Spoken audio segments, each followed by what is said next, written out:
Mga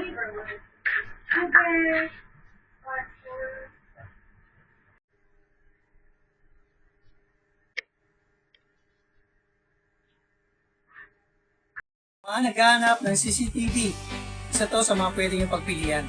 No? Ito ay sinishare ko lang sa inyo, hindi ako sponsor nitong CCTV na to. No?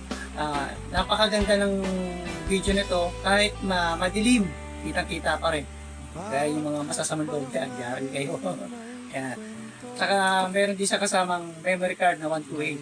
So, sa pag order kayo, mayroong mga option doon, pwede yung pagpilian. Advice ko lang, kung kakapit kayo ng CCTV, lakayin nyo na yung memory storage para hindi agad mapupuno yung storage ng CCTV.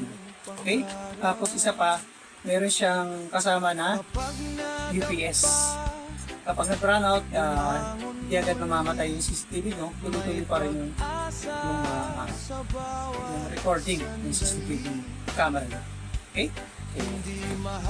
I-share ko lang ito para kahit paano matulungan ko kayo kung ano yung mas maganda CCTV na pwedeng ikabit sa mga bahay nyo para sa video. So yun lang. At isa pa pala, no?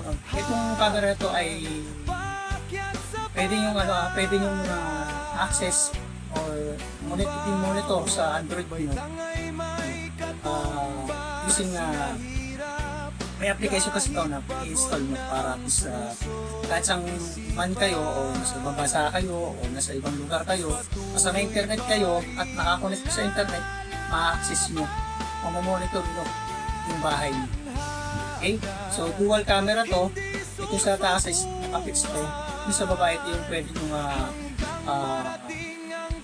yung gumagalaw, pwede yung yung movement gumagalaw yan. Pwede yung bahala na kayo kung pinakamagandang spot sa bahay nyo na pwede yung tutukan ng camera. Okay?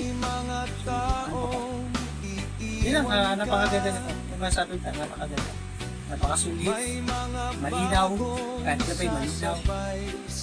Yun lang, sa mga gusto ng ganitong klaseng CCTV camera, ito lalagay ulit para makapagkabit na kayo sa CCTV sa mga bus para sa video. Yun lang, bye. Chat.